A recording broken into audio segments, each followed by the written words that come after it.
नमस्ते। बात करेंगे 27th चैप्टर की, दैट इज सप्तविंशो अध्याय अथात शिरा व्यथ विधि अध्यायम व्याख्यास्यामः इति है स्माहुर आत्रेय आदि महर्षि। तो अब इसके आगे शिरा व्यथ विधि नामक अध्याय का व्याख्यान करेंगे, जैसा कि आत्रेय आदि महर्षियों ने कहा था। तो सबसे पहले इसमें किस चीज़ का डिफाइन है? लक्षण शुद्ध रक्त का। तो शुद्ध रक्त कैसा होता है? मधुरम लवणम किंचित शीतोष्ण असंगतम पद्मेन्द्र गोप हेमाविष विशश लोहित लोहितम लोहितम प्रभव शुद्धम तनोस्तेनैव च स्थिति। तो शुद्ध रक्त का लक्षण क्या है? शरीर का रक्त मधुर होता है, कुछ लवण रस होता है, अशीतोष्ण होता है, मतलब थोड़ा शीत थोड़ा उष्ण तथा द्रव रूप होता है। इसका रंग कमल का जैसे लाल होता है उस तरह का, या बीर बहुटी या स्वर्ण या भेड़ है, खरगोश है, इनके रक्त के समान लाल होता है। यह रक्त शरीर की उत्पत्ति का कारण है। रक्त से ही शरीर की स्थिति रहती है।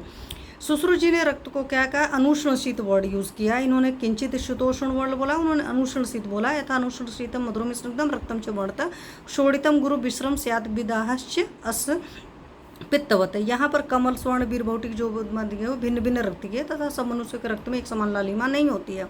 आप देखोगे थोड़ा थोड़ा डिफरेंस होता है।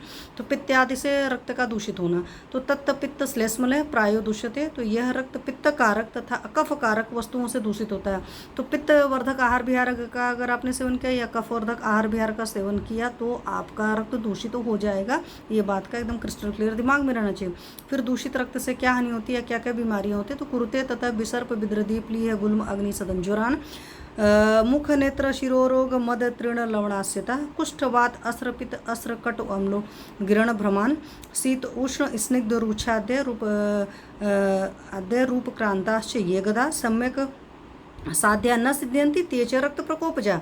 तो दूषित रक्तों से होने से रक्त विसर्प होगा, विद्रदी होगा, प्लिया है, गुल्म है, अग्निमान मतलब लो डाइजेस्टिफायर है, ज्वर है, मुख रोग है, नेत्र रोग है, शिरो रोग है, मद प्यास, मुख में लवण रस कई बार सॉल्टी लगता है, मुंह का फ्लेवर, वो चीज़ें हैं। कुष्ठ है, वात रक्त है, रक्त पित्त है, कटु है, आमलोग दुगार है, भ्रम की स्थिति बनी हुई है, तथा शीत उष्ण स्निग्ध आदि से भली प्रकार चिकित्सा करने पर भी जो रोग अच्छे नहीं होते वो भी रोग प्रकोपजन्य होते हैं। तो वहाँ पर आपको रक्त शोधक द्रव्य दीपन लोमन के अलावा यूज करना पड़ेगा, तब जाकर के रिजल्ट आएंगे। अब फिर विसर्प आदि में क्या करेंगे? शिरा भेद कराइए। तो तेसु श्रायुतम रक्तम उद्रिक्तम वेधयेत शिराम। इन रोगों में उल्बण रक्त को निकालने के लिए शिरा का वेधन करना चाहिए। फिर शिरा वेद के योगी रोगी कौन से हैं? न तून षोडशा तीत सप्तब्द श्रुतासृजाम। फिर आगे दे रखा अस्निग्धा स्वेदितात्यर्थ स्वेदिता अनिल रोगिणाम गर्भिणी सूतिका अजीर्ण पित्तास्र श्वास काशिनाम अतिसार उदर छर्दी पांडु सर्वांग शोफिनाम। स्नेह पीते होना चाहिए प्रयुक्त से, तथा पंचसु कर्मसु नायंत्रिताम शिराम विधेयन तिरेंग नाप्य अनुत्थिताम नाते शीत उष्ण वात भ्रेसु अन्यत्र आत्यैक गदात। तो शिरावेद का निषेध किन लोगों है? 16 वर्ष से कम और 70 वर्ष से अधिक आयु वाले में जिनका रक्त निकल गया हो, जिनका स्नेह न किया गया हो। तो पहले तो एक तो एज लिमिट है, दैट इज 16 to 70 ईयर्स। तो 16 से पहले नहीं करना, 70 के बाद नहीं करना। तो एज लिमिट हो गया 16 to 70 ईयर्स। और जिनका रक्त निकाला गया, जिनका स्नेह न किया गया, जिनका स्वेदन न हुआ, जिनको बहुत स्वेद किया हो, वात रोगियों को, गर्भवती को, सूतिकाओं को, अजीर्ण रक्त पित्त श्वास का अतिसार उदर वमन पांडु सर्वांग शोक रूपों से पीड़ित में स्नेह पान करने पर, वमन यदि पंचकर्म किए जाने पर शिरावेद नहीं करना चाहिए। बिना बांध कर नियंत्रित किए तिरछी उठी और जो शिरा उठी न हो तो उसका वेदन न करें। अति शीत या अति उष्ण काल में, अति वायु के चलने में, बादलों के होने पर, बिना अत्यधिक रोगी के रोहिणी आदि अत्यधिक रोगों को छोड़कर शिरावेद न करें।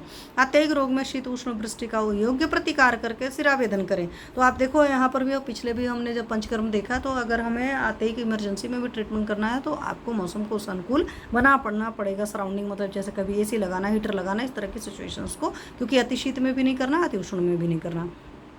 फिर रोगानुसार शिरावेद के स्थान क्या है? शिरा नेत्र विकारेषु ललाट्याम मोचेत शिराम अपांग्याम उपनास्याम व कर्णरोगेषु कर्णजाम नासा रोगेषु नासाग्रे स्थिताम नासा ललाटयो पीनसे। तो शिरोरोग एवं नेत्र रोग में ललाट की शिरा का अथवा अपांग प्रदेश की शिरा का या नासा के समीप की शिरा का भेदन करें। कर्ण रोगों में कर्ण के समीप की शिरा का भेदन करें। नासा रोगों में नासा के अग्रभाग में स्थित शिरा का भेदन करें। पीनस में नासा और ललाट के मध्य, नासा और तलाट के मध्य की शिरा का भेदन करना चाहिए। मुख रेगेषु रुकेषु जीवोष्ठ ओष्ठ हनु तालुगा जत्र ऊर्ध ग्रंथिषु ग्रीवाकर्ण शंखशिरा सिरः स्थिरता उरोपांगल ललाटस्थ उन्मादे। तो मुख रोगों में जीवा, ओष्ठ, हनु और तालु में की जाने वाली सिरा का भेदन करना चाहिए। जत्रु से ऊपर की ग्रंथियों में ग्रीवा, कान, शंख और सिर में आश्रित सिराओं का भेदन करना चाहिए। फिर क्या है, उन्माद रोग में वक्ष, अपांग और ललाट में स्थित सिरा का भेदन करना चाहिए। आगे क्या है, शिरो रोगानुसार सिराभेद के स्थान में क्या है, शिरोनेत्र विकारेषु ललाट्याम मोक्षेत सिराम अपांग्याम उपनास्याम वा कर्णरोगेषु कर्णजाम नासारोगेषु नासाग्रे स्थिताम नासा ललाटयोन पीने से। तो शिरोरोग एवं नेत्र रोग में ललाट की सिरा का अथवा अपांग प्रदेश की या नासा प्रदेश की सिरा का भेदन करें। कर्ण रोगों में कर्ण के समीप की सिरा का भेदन करें। नासा रोगों में नासा के अग्रभाग में स्थित सिरा का भेदन करें। पीनस में नासा और ललाट के मध्य की सिरा का भेदन करना चाहिए। फिर मुख रोगों में क्या करते हैं, तो मुख रोगेषु जीवेष्ट हनु तालुगाः जतुर्ध ग्रंथिषु ग्रीवाकर्ण शंख सिरः स्थिता उरोपांग ललाटस्थ उन्मादे। तो मुख रोगों में जीवा, ओष्ठ, हनु और तालु में जाने वाली सिरा का भेदन करना चाहिए। जत्रु से ऊपर की ग्रंथियों में ग्रीवा, कान, शंख और सिर में आश्रित सिराओं का भेदन करना चाहिए। उन्माद रोग में वक्ष, अपांग और ललाट में स्थित सिरा का भेदन करना चाहिए। फिर है अपस्मृतो पुनः हनुसंधो समस्तेवा शिराम भ्रूमध्यगामिनीं विद्रधो पार्शूले च पार्श्वकच्छा स्तनांतरे। तो अपस्मार में हनुसंधि में स्थित अथवा संपूर्ण हनु की सिरा को कहीं भी या भ्रूओं के मध्य में की जाने वाली सिरा का भेदन करें। विद्रधि में उरोविद्रधि और पार्श्वशूल में पार्श्वस्थ या कच्छा या स्तनांतरों में स्थित सिरा का भेदन करें। तृतीय के असयोर मध्य स्कंधस्य अधश्च चतुर्थ के प्रवाहिकां शूलिन्यां शोणितोदरे अंगुले स्थितां शुक्र मेढ्रा मये मेढ्रे उरुगाम गलगंडयो। तो तृतीयक ज्वर में स्कंध के बीच में स्थित सिरा का तथा चतुर्थक ज्वर में स्कंधों के नीचे किसी एक पार्श्व की सिरा का भेदन करें। शूलयुक्त प्रवाहिका में कटी से 2 अंगुल दूर स्थित सिरा का भेदन करना चाहिए। शुक्र और मेहन के रोगों में मेहन की सिरा का भेदन करें। गलगंड रोग में उरु की सिरा का भेदन करें। फिर गृधस्याम जानुनो अधस्ताद ऊर्ध्वम वा चतुरंगले इंद्रबस्तेर अधो अपच्याम 2 अंगुले चतुरंगले ऊर्ध्वम गुलस्य सक्तरर्थौ तथा कोष्टुक शीर्षके पाददाहे खुड्डे हर्षे विपाद्याम वातकंटके चिप्पे च 2 अंगुले विधेद उपरि क्षिप्र मर्मणः गृधस्याम इव विश्वाच्याम। तो गृधसी रोग में घुटने से 4 अंगुल नीचे अथवा घुटने से 4 अंगुल ऊपर स्थित सिरा का भेदन करें। अपची रोग में इंद्रबस्ती मर्म के 2 अंगुल नीचे सिरा का भेदन करें। सक्थी में पीड़ा तथा क्रोष्टुक शीर्षक रोग में गुल्फ के 4 अंगुल ऊपर सिरा का भेदन करें। पाददाह, खुड्र, वाद रक्त, पादहर्ष, विपादिका, वातकंटक तथा क्षिप्र रोग में क्षिप्र मर्म के 2 अंगुल ऊपर सिरा का भेद करें। विश्वाची रोग में गृधसी की भांति सिरा का भेदन करें। अरुण दत्त की मान्यता है कि गृधसी प्रोक्तांश से सिराम विद्येत, अर्थात गृधसी में कहीं सिरा का भेदन करें, परंतु यहाँ पर विश्वाची रोग हाथ का है, इसलिए गृधसी के बाद बाहु की सिरा का कुरपर के 2-4 अंगुल नीचे या ऊपर भेदन करें। यह तर्कसंगत है। सिरा दर्शन के अभाव में मर्महीन सिरा का भेदन। यथोक्त नाम दर्शने मर्महीने यथासन्य देशे अन्य भेदेत सिराम। कही हुई सिरा यदि रोग या अन्य कारण से दिखाई न दे तब उसके समीपस्थ मर्म रहित स्थान में दूसरी सिरा का भेद करें। सिरा भेद के प्रथम कर्तव्य अथ स्निग्ध तनु सज्ज सर्वोपकरणों बलि कृतस्त्य अयन स्निग्ध रसान प्रतिभोजितः अग्नितापात पशुन्नो जानुचासन संस्थिता मुदपट्टात केशांतो जानुस्थापित कुरपरः मुष्टिभ्यां वस्त्रगर्भाभ्यां मन्ये गाढ़ं निपीडयेत् दंत्र प्रपीड नोत्काश गंडाधमानि चाचरेत् पृष्ठतो यंत्र चैनं वस्त्रम आवेष्ट नरः कंधरायां परिक्षिप्य न्यस्यांतरवा मतर्जनीम् एषो अंतर्मुखवर्ज्यानां शिराणां यंत्रणे विधि। सिराभेद विधि। रोगी के शरीर का स्नेहन करा करके वस्त्रखंड, पानी, स्नेह आदि आवश्यक सब साधनों को तैयार करके वैद्य बलवान रोगी को सस्ती वाचन करा के स्निग्ध रस युक्त अन्न के साथ प्रतिभोजन एवं पेवा आदि देकर या अग्नि या धूप से पसीना लाकर घुटनों के बराबर ऊंचे आसन पर बिठा देवें। फिर रोगी के सिर को कोमल वस्त्रों से बालों के प्रांत को बांध कर पकड़ाएं। रोगी की कोहनी को घुटनों पर रखवा दें। वस्त्रों को मुट्ठी में दबाकर उसे रोगी की न्यायों को जोर से वैद्य दबाए। रोगी को दांतों को दबाना, खांसना, गाल फुलाना, आधमान आदि कराएं। दूसरा, मनुष्य वस्त्र को लपेटकर पीठ से रोगी को बांध ले। इसके लिए ग्रीवा में वस्त्र को डालकर दोनों कक्षाओं में से निकालकर पीठ में ले जाकर वाम अंगुली को बीच में रखकर पकड़ें। यह अंतरण विधि मुख के अंदर की सिराओं को छोड़कर शेष अन्य सिराओं के लिए है। आगे क्या है? सिरा की उत्थापन विधि। ततो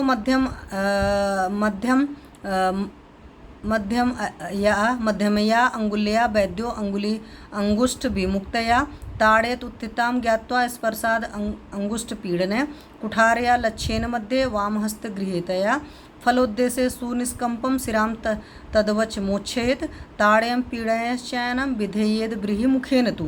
फिर वैद्य अंगूठे से पकड़कर झटके से छोड़ी हुई वाम हाथ की मध्यमा अंगुली से सिरा पर चोट करे। स्पर्श द्वारा या अंगूठे से दबाकर उठी हुई सिरा को जानकर वाम हाथ से फल नोक के पास दृढ़तापूर्वक पकड़ी हुई कुठारिका से सिरा के मध्य भाग में जहाँ पर वेदन करने का निश्चय हो वहाँ पर सिरा का निशान करें और इस प्रकार हाथ को न हिलाते हुए सिरा का मोक्षण करें। इस सिरा पर कुष्ठारिका से या मध्यमा अंगुली से चोट करता रहे और अंगूठे से सिरा को दबाता रहे जिससे रक्त भली प्रकार बहे। सिरा का वेदन वीरी मुख से करना चाहिए। फिर आगे है उपनासिका का सरावेदन।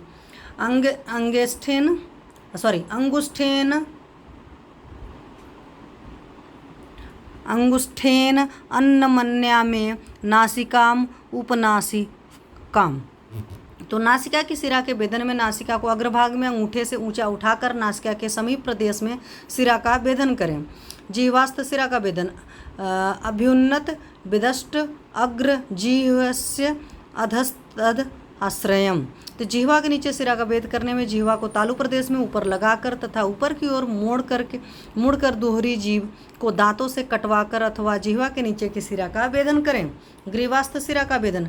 यंत्रयेत स्तनयोरूर्ध्वं ग्रीवा आश्रित सिरा वेदे। तो ग्रीवा में आश्रित सिराओं का वेदन में स्तनों के ऊपर वस्त्र से रोगी को यंत्रित करें। ग्रीवा की सिरा का वेदन। पाषाण गर्भहस्तस्य जानुस्ते प्रसृते भुजे कुच्छरारभ्य मृदिते विद्धेद अधो ऊर्ध्व पट्टके। तो रोगी के हाथ में पत्थर को पकड़वाकर हाथ को घुटने पर रखकर लंबा कर देवें। फिर कुच्छी से आरंभ करके ग्रीवा तक मलें और सिरा वेद स्थल से ऊपर वस्त्र की पट्टी से बांधकर सिरा का वेदन करें। फिर हस्त सिरा का वेदन क्या है? विध्येस्त हस्त सिराम बाहवा न कुंचित कुरुपरे बद्ध्वा सुखोपविष्ट मुष्टिम अंगुष्ठ गर्भिणीम ऊर्ध्वम वेद्य प्रदेशाच पट्टिकाम चतुरंगले। तो हाथ की सिरा के वेद में रोगी को सुखपूर्वक बिठाकर कोहनी को बिना सिकोड़े अर्थात फैलाए हुए अंगूठे को अंदर रखकर मुट्ठी को बंद करवा करके वेदन स्थान से 4 अंगुल ऊपर एक पट्टी बांध करके सिरा का वेदन करें। पार्श्व सिरा का वधन। विद्धेद आलम्बमानस्य बाहुभ्याम पार्श्वयो सिरो। पार्श्व की सिराओं के वेदन में दोनों हाथों को लंबा लटकवा कर पार्श्व में सिराओं का वेदन करें। मेढस तथा जंघा की सिरा का वेदन। प्रहिष्टे मेहते जंघा सिराम जानु अन्य कुंचिते। तो मेढ्र के स्तब्ध होने पर उसके आश्रित सिरा का वेदन करें तथा घुटनों को बिना संकुचित किए जंघा सिरा का वेदन करें। पाद सिरा का वेदन। पादे तु सुस्थिते अधस्ताजानु स संधिर निपीड़िते। आगे क्या है? गाढ़म कराभ्या मागुल्फम चरणे तस्य चोपरि द्वितीय कुंचिते किंचितारुणे हस्तवत्ततः बद्ध्वा विध्येत सिराम। तो पैर की सिरा के वेदन में पैर को सुखपूर्वक भूमि आदि पर रखवाकर जानुसंधि के नीचे से लेकर गुल्भ तक बीच के भाग को जोर से दबाकर रुग्ण पैर के ऊपर दूसरा पैर कुछ संकुचित कर रखवाए जिससे कि पहला रुग्ण पैर कुछ दब जावे। फिर हाथ की भांति वेदन स्थान से 4 अंगुल ऊपर वस्त्र बांधकर सिरा का वेदन करें। अनुक्त स्थानों में रक्त स्वबुद्धि से कल्पना। इति अथम अनुक्त अनुक्तेषु अपि कल्पयेत तेषु प्रदेशेषु तद्दन ब्रह्म उपायवित। इस प्रकार जिसका उल्लेख यहाँ पर नहीं किया जा रहा उन सिराओं का में भी उपायज्ञ वैद्य क्रिया सौकर्य के लिए उन शरीर के अनुसार अपनी बुद्धि से विचार कर आवश्यक यंत्रों को बरते। मांसल आदि स्थानों में ब्रीहि मुखादि से वेदन। मांसले निक्षिपिते देशे बृहास्य ब्रीहि मात्रकम एवार्धम स्थानम उपरि शिराम विधयन कुठारिकाम। तो मांस वाले स्थानों में ब्रीही मुख को ब्रीही के बराबर गहरा ले जाएं। अस्थियों के ऊपर की सिराओं का भेदन करते हुए कुठारिका को आधा जो गहराई तक ले जाना चाहिए। सम्यक विद अल्प विद्यादि सिरा का लक्षण। सम्यक विद्या स्रवेद धारा यंत्रे मुक्ते तून स्रवेद अल्पकालम वहति अल्पम दुर्विद्या तैल चूर्ण सशब्दम अतिविद्या तो स्रवेद दुखेन धारेते। भली प्रकार वेदन होने पर धारा के रूप में रक्त बहता है और यंत्र को छोड़ देने पर रक्त बहना बंद हो जाता है। बंधन मतलब अल्प वेदन होने पर थोड़ा ही रक्त बहता है। दुर्विद्य मतलब अनुचित रूप में इधर उधर सिरा वेद होने पर तैल की छोटी छोटी बूंदों के समान रक्त निकलता है। अतिशय वेदन होने पर शब्द के साथ रक्त बहता है और यह रक्त कठिनाई से बंद होता है। रक्तस्राव न होने के कारण। तो यहाँ पर क्या है, भीमूर्छा यंत्र शैथिल्य कुंठ शस्त्र अतितृप्तया क्षामत्व वेगिता स्वेदा रक्ता से अश्रुति हेतु। तो रक्त न बहने कारण भय हो गया, मूर्छा हो गया, यंत्र की शिथिलता हो गई, ठीक प्रकार से न दबाना, शस्त्र का कुंठित होना, अतिशौहित्य भरपेट भोजन करके भी अगर करेंगे तो प्रॉब्लम आएगी, निर्बलता, मलमूत्र का उपस्थित वेग, स्वेदन का न होना या स्वेदन न होना, ये रक्त न बहने के कारण है। असम्यक और सम्यक स्राव में कर्तव्य। असम्यक श्रेय स्रवती बेल्लब्योस निशानतः सागार धूम लवण तैलर्दिद्याशि शिरा मुखम सम्यक प्रवृत्ते कोषणेन तैलेन लवणेन च। तो रक्त के ठीक प्रकार से न बने पर त्रिकटु, सूंठ, मरीच, पिपली, वेन्न मतलब वाय, बिडंग, हल्दी, तगर, धर का धुआं, नमक और तेल, इनसे सिरा में मुख पर लेप करें। भली प्रकार रक्त बहने पर सिरा मुख पर सुहाते हुए गर्म तेल में नमक मिला करके लेप करें। दूषित रक्त का प्रथम स्राव। अग्रे स्रवति दुष्ट आश्रम कुसुम्भादि पीतिका। रक्तस्राव में पहले दूषित रक्त बहता है, फिर शुद्ध रक्त आता है। जिस प्रकार कुसुम्भ में से पहले पीला रंग आता है, फिर लाल रंग आता है। शुद्ध रक्तस्राव का निषेध। सम्यक श्रुत्वा स्वयं तिष्ठेत शुद्धम त्यजति न हरित। सम्यक वेदन के बाद भली प्रकार जो रक्त बह स्वयं रुक जाए बह करके वह शुद्ध रक्त है और उसे फिर न निकालें। मूर्छा में कर्तव्य। यंत्र विमुच्य मूर्छायां विजिते व्यजने पुनः श्रावेन मूर्छति पुनस्तु अपरे दुस्त्रय अपि वा। रक्तस्राव में रोगी को मूर्छा आ जाए तो यंत्र को छोड़कर पंखों से वाह करने बाद पुनः श्रावण करें। फिर भी यदि मूर्छा आ जाए तो उस दिन पुनः रक्तस्राव न करें, अपितु दूसरे दिन या तीसरे दिन करें। वात आदि दूषित रक्तों के लक्षण है। वात अच्छाय अवरुणम रक्षम वेग श्राव्य फेनिलम पित्तात पितासितम विश्रम स्कंदोष्णात चंद्रिकाम कफात स्निग्धम असृक पांडु तंतम इति पिच्छिलम घनम संसृष्ट लिंगम संसार्ग त्रिदोषम मलिन अविलम। तो वायु के कारण स्याव अरुणवर रुच्छ बेग से बहने वाला निर्मल और झागदार होता है।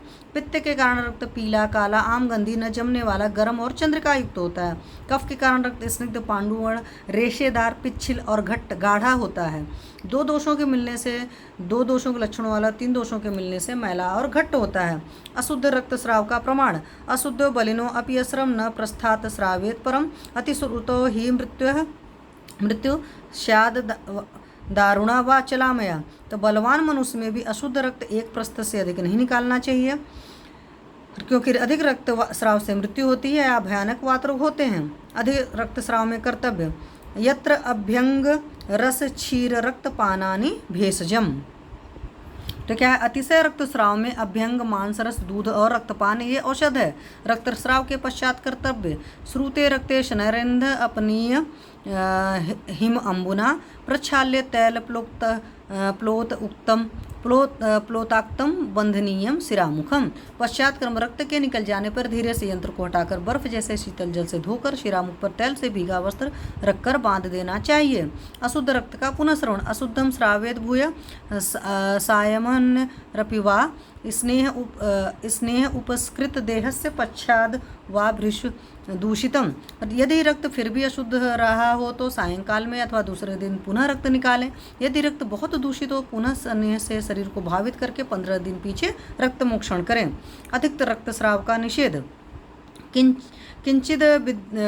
किंचिद विद्धि शेषे दुष्ट अस्त्रे नैव रोगो अतिवर्तते सशेषम अपि अतो धार्यम न च अतिश्रुति माचरित। क्योंकि थोड़ा सा भी अशुद्ध रक्त रह जाए तो रोग चिकित्सा विधि से छूटता नहीं, अर्थात चिकित्सा से साध्य हो जाता है। इसलिए थोड़े दोष वाले रक्त को रोक देना ही उत्तम है, परंतु रक्त का अतिस्राव उत्तम नहीं। शेष दूषित रक्त में कर्तव्य।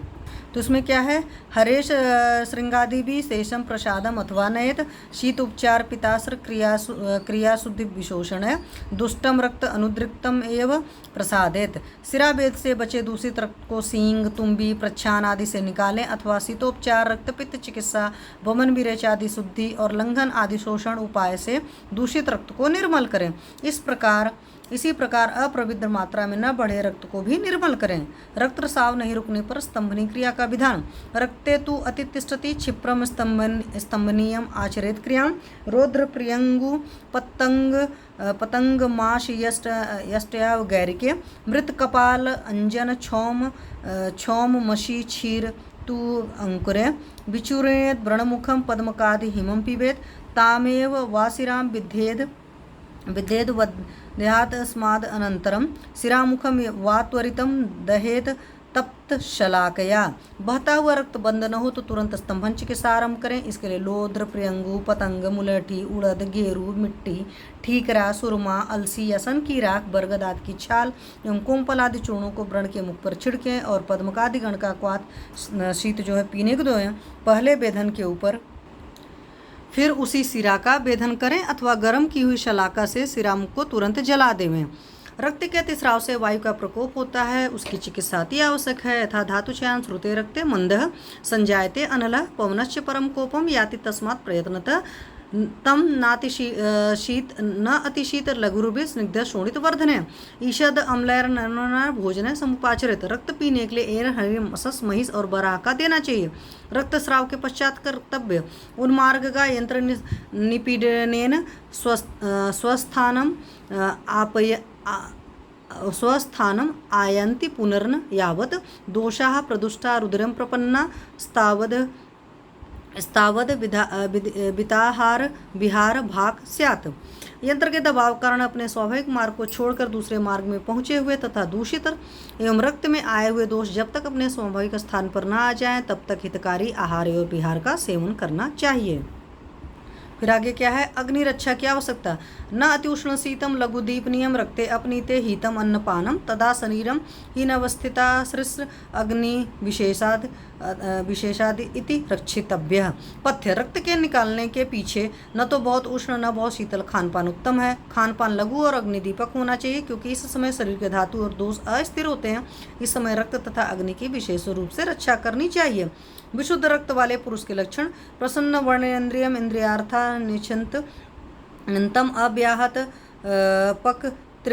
पक्त्रिवेगम सुखान्वितम पुष्टि बलोपपन्नम विशुद्ध रक्तम पुरुषम बदंते। विशुद्ध रक्त का लक्षण जिसके वर्ण और इंद्रियां निर्मल हो, इंद्रियों के विषय में जिसे कामना हो, जठराग्नि की शक्ति अव्याहत हो, आरोग्य से युक्त, पुष्टि एवं बल से संपन्न पुरुष को विशुद्ध रक्त वाला कहते हैं। इति श्री वैद्यपति सिंहगुप्त सूनु श्रीमद्भागवत विरचितायाम अष्टांगहृदय संहितायाम सूत्र स्थाने शिरावेद विधि नाम सप्तविंशो अध्याय। इस प्रकार विद्योतनी टीका में सूत्र स्थान का शिरावेद विधि नामक 27वां अध्याय समाप्त हुआ। Thank you.